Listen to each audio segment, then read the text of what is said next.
जय हिंद दोस्तों, स्वागत है आपका हमारे YouTube चैनल GK24 में। चलिए वीडियो स्टार्ट करते हैं आज के पहले क्वेश्चन से। आज का पहला क्वेश्चन है, निम्नलिखित में से किस शहर को 7 पहाड़ियों का नगर कहा जाता है? ऑप्शंस हैं रोम को, टोक्यो को, न्यूयॉर्क को, पेरिस को। इसका सही आंसर हो जाएगा ऑप्शन नंबर ए, रोम को। रोम को 7 पहाड़ियों का नगर कहा जाता है। रोम जो कि इटली की राजधानी है, यह टाइबर नदी के किनारे स्थित है। रोम में वर्ल्ड फूड प्रोग्राम यानी विश्व खाद्य संगठन का मुख्यालय भी स्थित है। अगला प्रश्न है, निम्नलिखित में से किस वैज्ञानिक ने सापेक्षता का सिद्धांत दिया? ऑप्शन है C V Raman, Thomas Alva Edison, Albert Einstein, J Thomson. इसका सही आंसर होगा option number C, Albert Einstein. Albert Einstein द्वारा 1905 ईस्वी में इस सिद्धांत का प्रतिपादन किया गया। उन्होंने इस सिद्धांत के अनुसार एक समीकरण बताया, यह है E बराबर mc², जहाँ E का मतलब है गतिज ऊर्जा, m का अर्थ है वस्तु का द्रव्यमान और c का अर्थ है प्रकाश की गति। अगला प्रश्न है, शक संवत को राष्ट्रीय पांचांग के रूप में कब अपनाया गया? ऑप्शन है 22 मार्च 1945 को, 22 मार्च 1952 को, 22 मार्च 1954 को, 22 मार्च 1957 को। इसका सही आंसर होगा 22 मार्च 1957 को। शक संवत 22 मार्च 1957 को भारत के राष्ट्रीय कैलेंडर में अपनाया गया। यह 78 ईस्वी में प्रारंभ हुआ। शक संवत को कुषाण शासक कनिष्क द्वारा चलाया गया था। अगला प्रश्न है, विश्व में सर्वाधिक शाखाओं वाला भारतीय बैंक कौन सा है? ऑप्शन है भारतीय रिजर्व बैंक, भारतीय state bank, HDFC bank, ICICI bank. इसका सही आंसर है ऑप्शन नंबर बी, भारतीय स्टेट बैंक। भारतीय स्टेट बैंक विश्व में सर्वाधिक शाखाओं वाला भारतीय बैंक है। इसकी स्थापना सन 1955 में हुई। इसका मुख्यालय मुंबई में है और इसके वर्तमान में महानिदेशक हैं दिनेश कुमार खारा। अगला प्रश्न है, किस देश का राष्ट्रीय चिन्ह कंगारू है? ऑप्शन है दक्षिण अफ्रीका, ऑस्ट्रेलिया, थाईलैंड, संयुक्त राज्य अमेरिका। इसका सही आंसर होगा option number B, Australia. Australia का राष्ट्रीय चिन्ह है कंगारू। यहाँ पर कंगारू की अधिकता पाई जाती है, इसीलिए इसको कंगारू देश भी कहा जाता है। कंगारू जो ऑस्ट्रेलिया में पाया जाने वाला एक स्तनधारी पशु है। कंगारू एक शाकाहारी जीव है। यह अर्धविकसित बच्चों को जन्म देता है जो मार्सुपियन थैली में विकसित होते हैं। अगला प्रश्न है, सुंदरलाल बहुगुणा का संबंध किस आंदोलन से है? ऑप्शन हैं चिपको आंदोलन, नर्मदा बचाओ आंदोलन, चिल्का बचाओ आंदोलन, उपरोक्त सभी।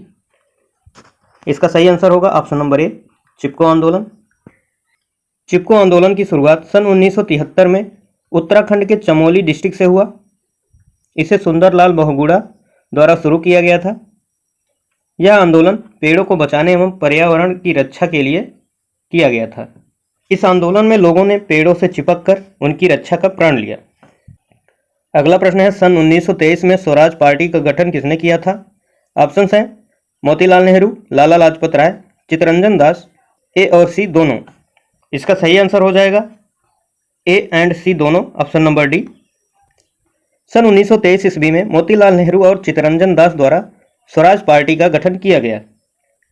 इस पार्टी के अध्यक्ष बने थे चित्तरंजन दास और महासचिव थे मोतीलाल नेहरू। चित्तरंजन दास को देश बंधु भी कहा जाता है, ये आपको याद रखना है। अगला प्रश्न है, संयुक्त राज्य अमेरिका के पहले राष्ट्रपति कौन थे?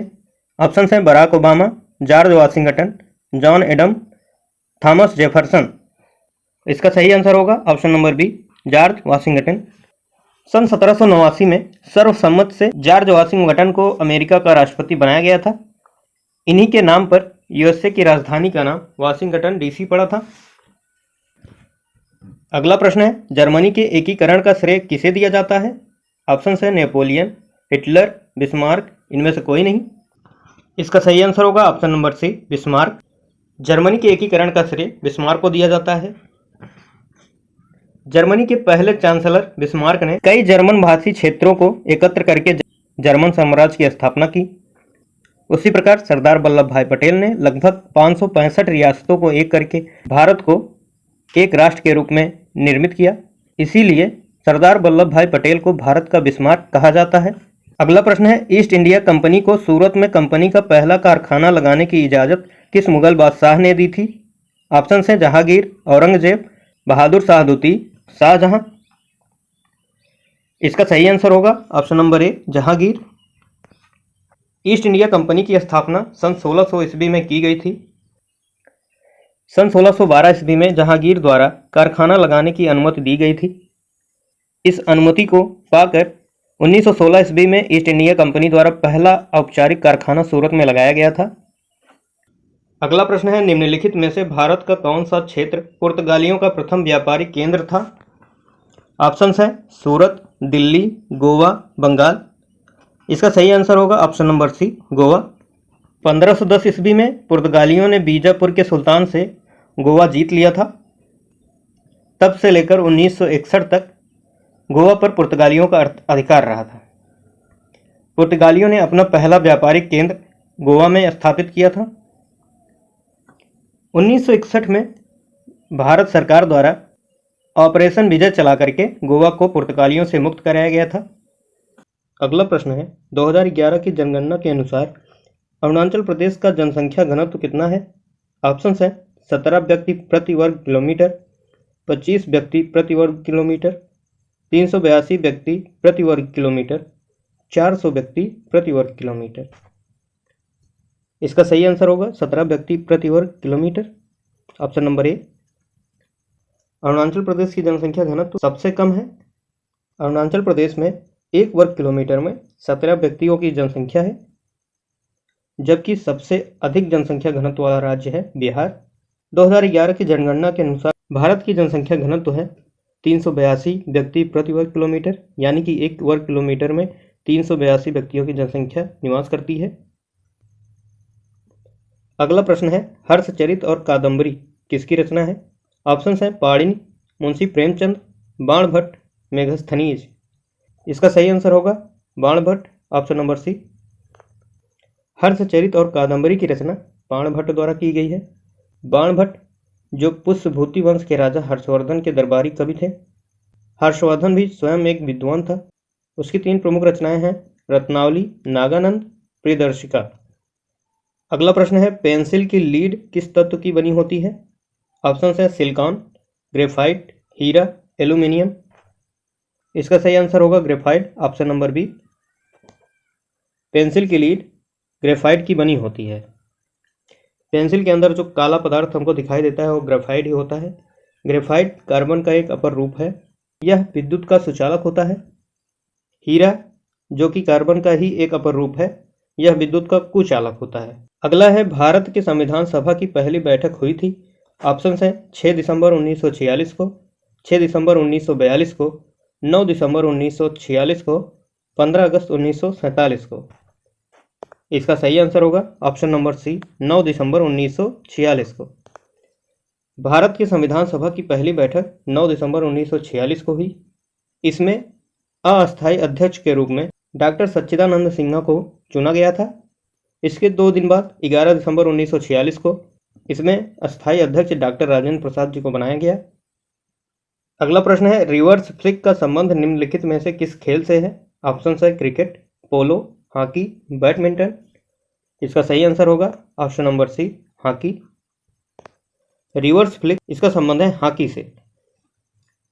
हॉकी में एक और शब्द का प्रयोग किया जाता है, बुली। इसको भी आपको ध्यान रखना है। अगला प्रश्न है, खुदाई से प्राप्त अशोक के अधिकांश अभिलेख किस लिपि में लिखे गए हैं?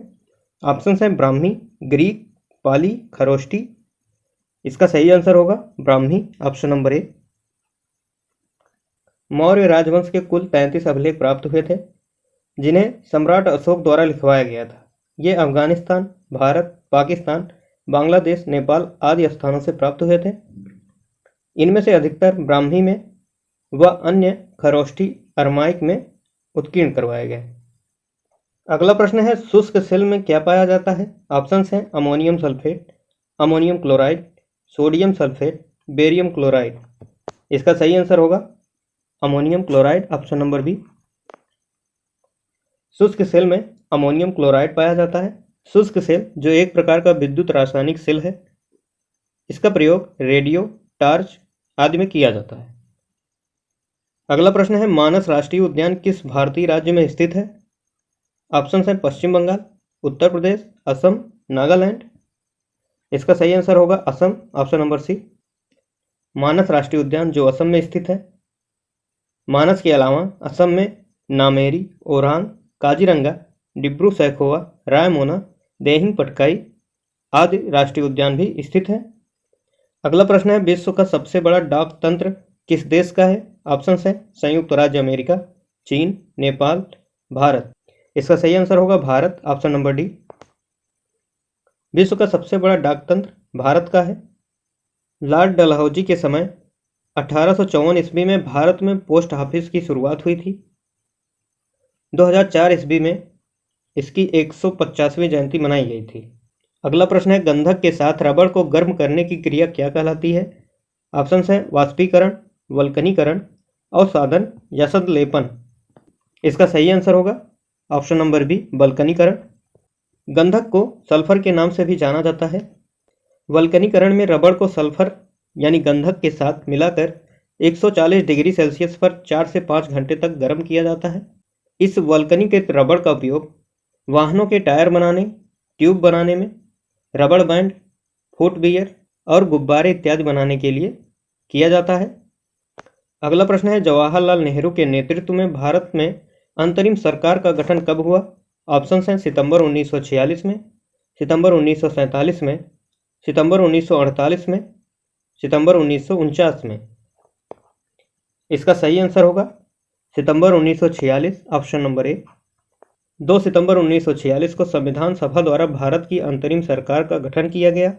इसका अस्तित्व 15 अगस्त 1947 तक रहा। अगला प्रश्न है, सत्य शोधक समाज की स्थापना किसने की थी? ऑप्शन हैं दयानंद सरस्वती, ज्योतिराव फूले, कृष्णदेव राय, राजा राम मोहन राय। इसका सही आंसर होगा option number B, Jyotirao Phule. इन्हें ज्योतिबा फूले भी कहा जाता था। ज्योतिबा फूले द्वारा सत्य शोधक समाज की स्थापना 24 सितंबर 1873 को की गई। इसका उद्देश्य शूद्र एवं अस्पृश्य जाति के लोगों को विमुक्त करना था, यानी उनका उत्थान करना था। इनके द्वारा गुलामगिरी नामक एक बुक की रचना भी की गई है। अगला प्रश्न है, भारत में प्रोजेक्ट टाइगर की शुरुआत किस वर्ष हुआ था? ऑप्शन है 1952 में, 1973 में, 1977 में, 1982 में। इसका सही आंसर होगा ऑप्शन नंबर बी, 1973 में। इस प्रोजेक्ट की शुरुआत इंदिरा गांधी सरकार द्वारा उत्तराखंड के जिम कॉर्बेट नेशनल पार्क से की गई थी। वर्तमान में जिम कॉर्बेट नेशनल पार्क का नाम बदलकर रामगंगा नेशनल पार्क कर दिया गया है। अगला प्रश्न है, प्याज और लहसुन में किस तत्व की उपस्थिति के कारण उनमें से तेज गंध आती है? ऑप्शन है पोटेशियम, सीसा, सल्फर, अमोनिया। इसका सही आंसर होगा पोटेशियम, ऑप्शन नंबर ए। पोटेशियम की उपस्थिति के कारण प्याज और लहसुन से तीक्ष्ण गंध आती है। दोस्तों, ये थे हमारे 25 क्वेश्चन। इन्हें मिलाकर कुल 150 प्रश्नों को हमने कवर कर लिया है।